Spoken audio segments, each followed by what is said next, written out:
So Jackson Hinkle has been doing some incredible international politicking.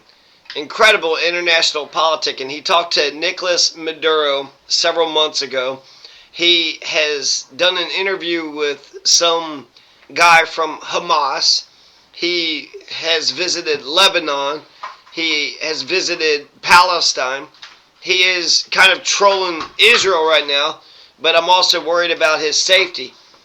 When Max Blumenthal went to Venezuela under the first Trump administration, it wasn't that I was pleasantly surprised to see that Venezuela had welcomed him, but then I was also worried not just from the Venezuelan side, but from the American government side. I could see, either one of the governments not being happy with the position that Max Blumenthal had taken, so I can understand. I just want to kind of watch some clips of Jackson Hinkle. We'll do this short one here, and then we'll take kind of scroll through his interview with Hamas, and then we'll just kind of just look at all these different clips of him. South of Lebanon right now. To all of you Zionists who said I wouldn't come here, I don't see your drones anywhere, but I'm here. This is the area in which we get the crossing of the Litani River. The north is over here, the south is on the other side, as you can see. And, well, the Zionists, you also said that you didn't want Hezbollah down there in the south, but I don't see you. We're about to go over there. I don't think we're going to see you, but we'll see a whole lot of those yellow guys. So, good to see you all, and thank you so much for tuning in. We're in the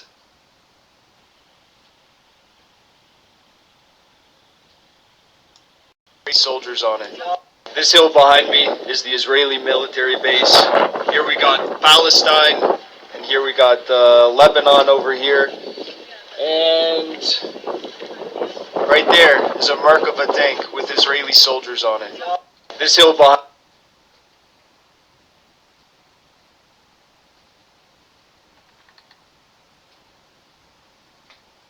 who said I wouldn't come here. I don't see your drones anywhere, but I'm here. This is the area in which we get the crossing of the Litani.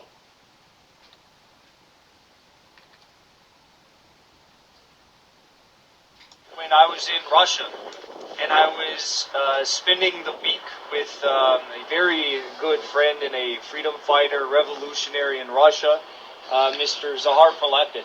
And I was there with my Lebanese friend, Hazaldin. He's from Bin Shevel, I think that's how you pronounce it correctly, from the south of Lebanon. And we were driving back from Nizhny Novgorod, and I saw the news reports that the martyrdom had taken place outside Hassan Nasrallah, and I didn't believe it. None of us believed it.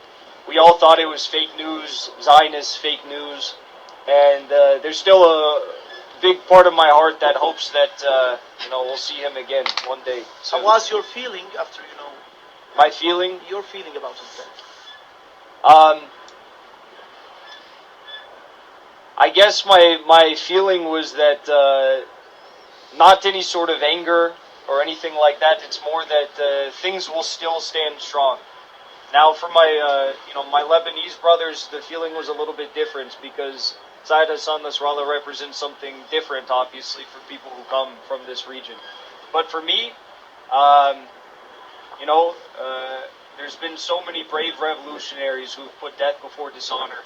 And it's the highest sacrifice of all. So I think the words of the resistance leaders today kind of they're emblematic of how we feel when this happens. Zayed Hassan Nasrallah's blood is no more valuable than the blood of the 40,000 plus Gazans who've all perished. And of course, his martyrdom made the movement that much stronger. You see his photos everywhere. He's not gone. He's still with us. You can't go anywhere here without seeing his photos. So it's beautiful. Why you chose this part of the world, or to support the resistance in Lebanon? Well, a lot of people say that Hezbollah or Hamas or Russia or China are the greatest enemies of the United States government. But the truth is, the greatest enemy of the United States government is the American people. We represent the biggest threat to them because if in fact we were to rise up like I think we all should, they would have a very big problem on their hands. And I consider that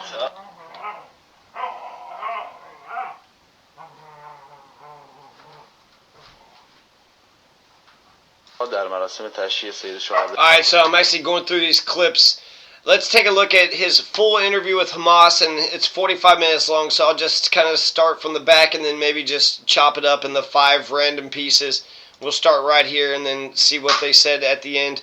I want to make a few comments about Jackson Hinkle. He's 25 years of age. I saw him do an interview with like CNN or something, and he had said he's got his entire life in front of him. So I agree with him on several issues. When it came to Venezuela, in a way, I don't know, I kind of feel like Maduro has become a dictator.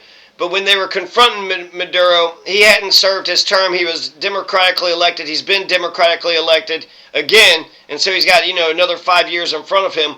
But he's also been in power for like 15 years or so. But when I compare to Cameroon or to the New Age Stalin, Putin, I agree with him on Israel. I agree with him on Lebanon. I agree with him on Venezuela. I don't agree with him on Russia. Russia invaded Ukraine. Ukraine is fighting a revolution, a war of independence. Very much Ukraine is in an existential crisis. And they could have just collapsed. Russia could have just invaded Ukraine and Ukraine could have just collapsed, but instead they stood up. And they stood up, and it was remarkable, the bravery and the nationalism that the people of Ukraine had shown. And so when it comes to Ukraine, that's the biggest disagreement that I have with Jackson Hinkle. To me, it seems crystal clear. If you got 2 houses and they're living side by side, well, one house can't attack the other house, and the other house can't attack the other house. You got to live side by side as neighbors. Build a big old thick wall. Have like 20-foot concrete walls if you just don't want to see them or if you don't want them to see you. So when it comes to Israel and Gaza, the fact that they're, invading Gaza, taking over Gaza, it's been an open-air prison for such a long time. It's apartheid. It's despicable. It's disgusting. Israel should not be cutting the grass in Gaza. They shouldn't be terrorizing Gaza. And then when it comes to Ukraine and Russia, Russia shouldn't invade Ukraine. It's obvious to me. It's so freaking obvious to me. It's not even funny.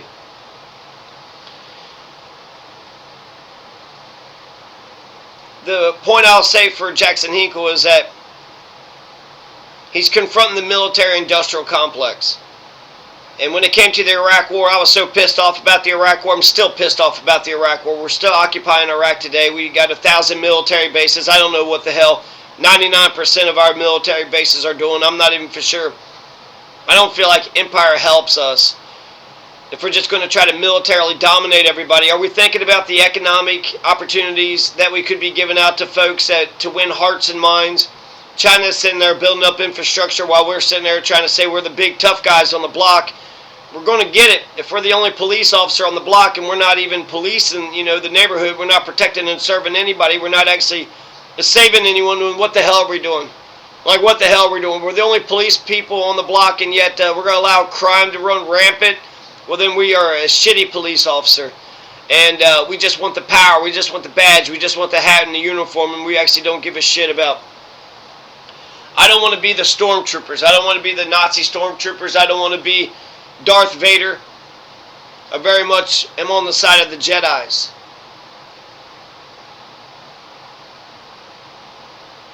So I'm okay with his opposition to Ukraine, but maybe me and him should have a conversation about it. It kind of makes me wonder about his economics too, and he's the chief of the American Communist Party, and so since he's the chairman of the American Communist Party, him being in Russia doesn't make any sense either. When it was USSR, would have made sense because they would have been communist. He's a communist. But since it's Putin's a terrorist, Putin's a capitalist, Putin's right-wing, Putin's authoritarian. I would say Putin's a fascist, fucking terrorist, gangster, bully, fucking low-life, degenerate, fucking piece of shit. So I don't really like his support for Russia, but I do like that he's given the American military-industrial complex something to think about. And And I once heard with the height of my opposition with Iraq was that America was just really an oil company with a security around it. So we're just an oil company going around stealing everybody's oil, and we're using the military to use as our own personal security, not our personal security, but as a security force for our oil rigs and our oil corporations, for ExxonMobil and British Petroleum and Shell, and so just in general, if the official narrative is correct, right? Putin invaded Ukraine. Yeah, I know there was 2014. He invaded then too. And we have been antagonistic, and we did expand NATO's borders, but I think it's important for NATO to unite. Europe was supposed to be united so that way Russia didn't take back their old, the Iron Curtain, all those countries, Estonia, Lithuania, Romania, Belarus, all those countries should stay their own countries. I'm okay with that. But he's 25 years old. He's got his entire life in front of him. So somebody also once said that maybe he's doing all this for views and doing this for clicks. And in that respect, maybe he's the best capitalist out of us all, right? He's MAGA communist, right? So he's a capitalist communist. And in some respect, he kind of represents middle America, because MAGA is, right-wing fascist, but then communist is left-wing.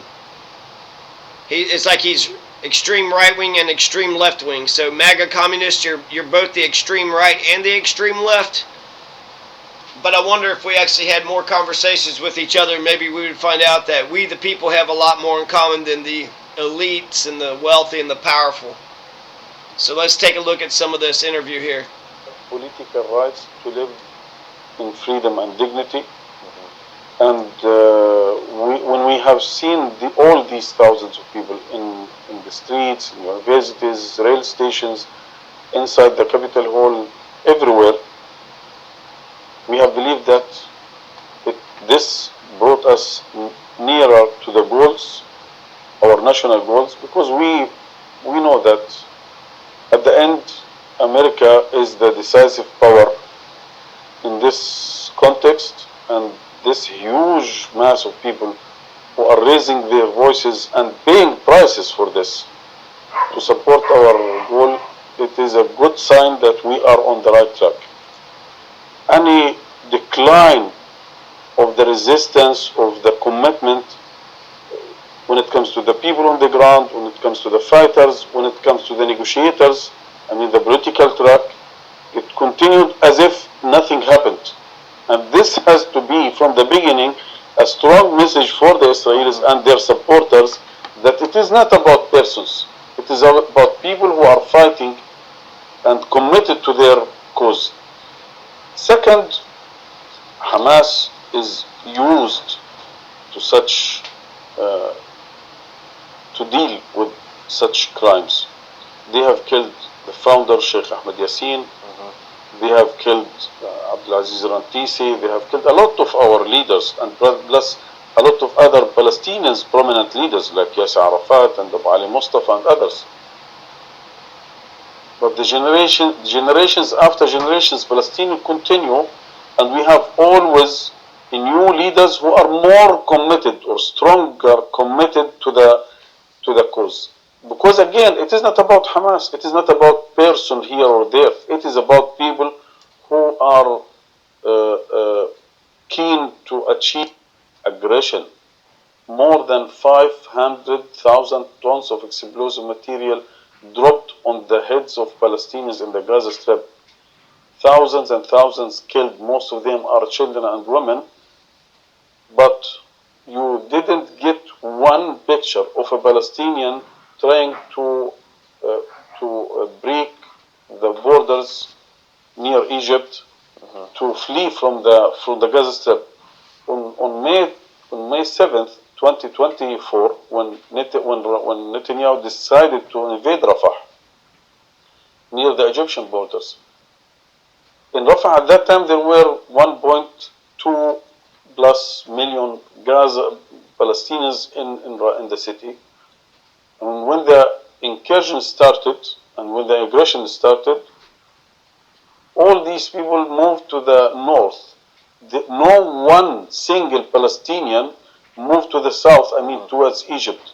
Therefore, this has shown clearly that Palestinians, despite they knew that they are moving toward killing, death, hunger, starvation, no exchange the status quo in Al-Aqsa Mosque forever, which is also against international law, and continue the siege, the suffocating siege against Gaza, and then starting the so-called normalization process, the history of other people in Vietnam, in South Africa, in Indonesia, in Algeria, Jews or Judaism.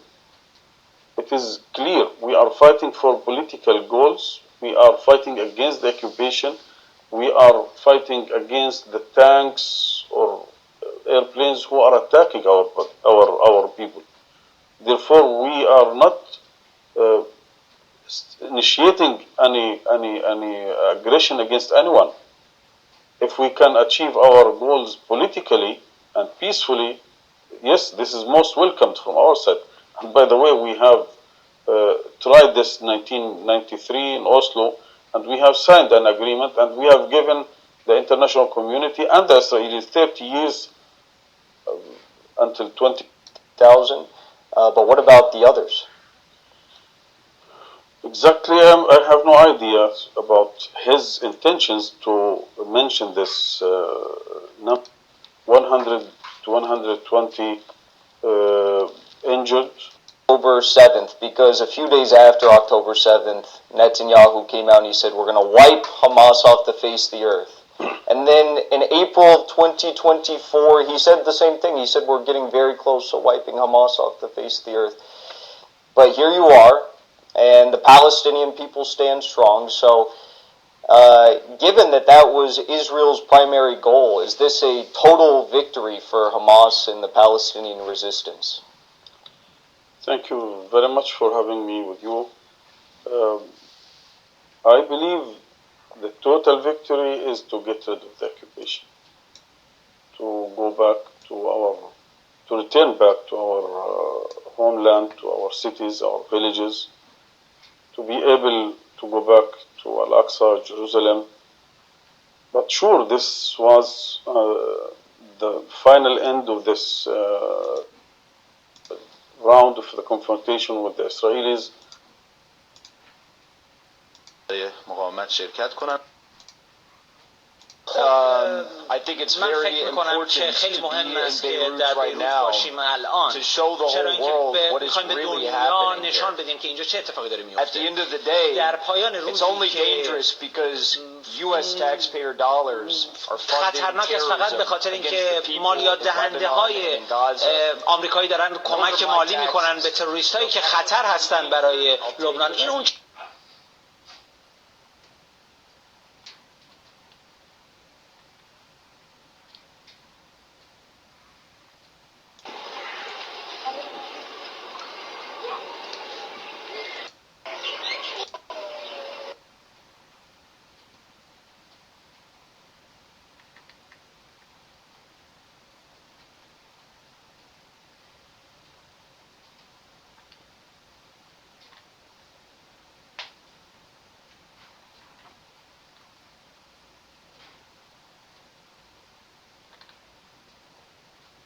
for the funeral of Syed Hassan Nasrallah, and of course to see the beautiful resistance, learn about the culture more, and Lebanon has been the home of so many inspiring events, not just over the past 15 months, but for a long time. To me, Syed Hassan Nasrallah represents unity, courage, honor, and putting death before dishonor. I think that's the biggest thing. But for me personally, I've seen several videos of the martyr Syed Hassan Nasrallah speaking about the need for unity between Christians and Muslim brothers, and I found it to be beautiful and his words to be inspiring. I saw the news reports that the martyrdom had taken place of Syed Hassan Nasrallah, and I didn't believe it. None of us believed it.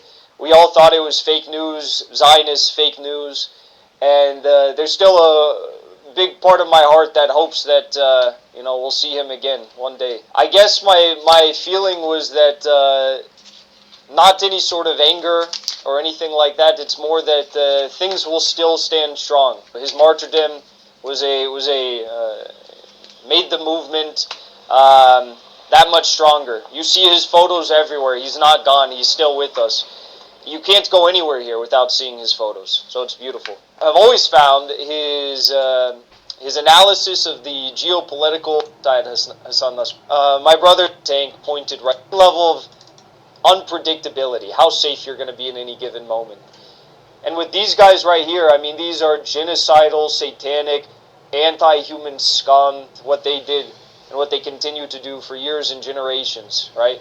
I'm not talking about Jewish people. I'm talking about the Zionists and the Zionist entity and the terrorists and the IDF military. To have them this close, well, there's a lot of unpredictability there because you never know what they're going to do. فلسطين والغاصب فيها لن يرتع ستعود جدائلك الحلوة بجمالك يكشف in Al-Dahi, and we're here in Beirut, Lebanon, in Al-Dahi, and this is actually the location in which the assassination of the martyr Sayyid Nasrallah took place. You can see over here.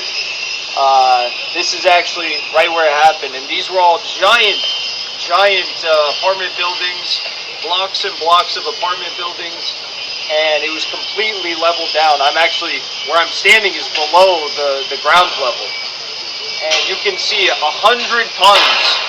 tons of explosives and bombs to do this. I've never seen anything like this. You guys know I've been to the Donbass. I've seen buildings blown up in Ukraine.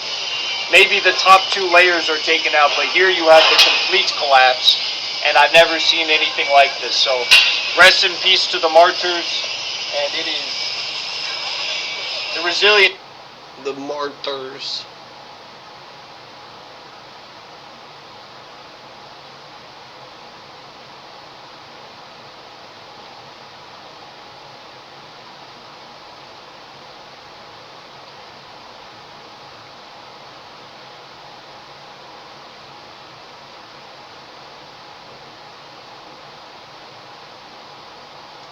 To press their worldview upon the masses, whether it's economic worldview, their economic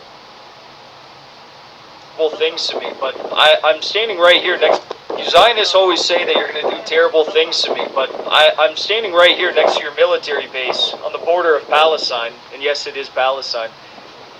And why aren't you doing what you say you're going to do? It's so amazing. It's all talk. You Zionists always say that you're going to do.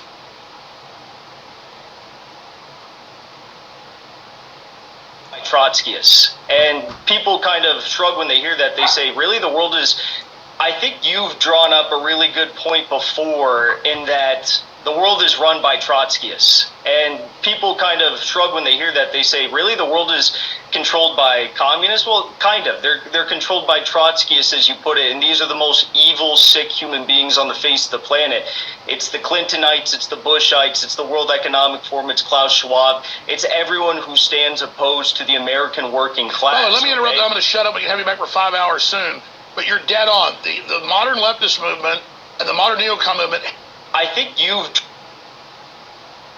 Where do my taxes actually go? Well, I'm in the south of Lebanon. Look, you guys, every year I wonder, where do my taxes actually go? Well, I'm in the south of Lebanon right now, and everywhere's completely destroyed thanks to Israel. And it just so happens that our taxpayer dollars ended up right here. As you can see, it's going to good use, I guess, according to the deep state and the satanic anti-human scum.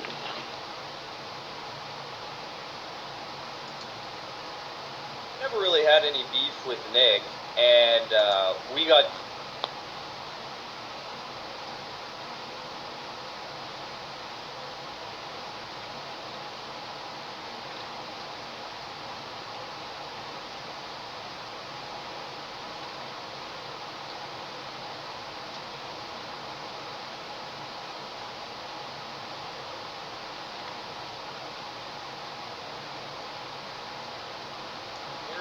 Good friend and a freedom fighter, revolutionary in Russia. There's another one where he was doing a little walk and talk. I think that'd be enough for for the night.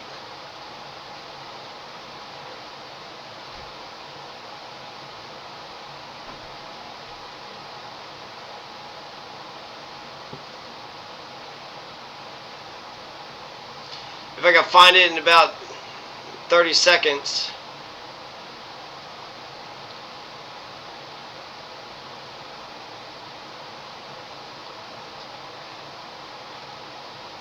I'm not seeing it.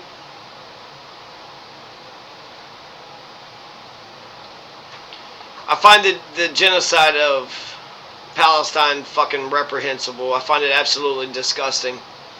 And so I think it takes a lot of bravery to do what Jackson Hinkle is doing. I would say he's wrong on Ukraine, but he's right about so much more. And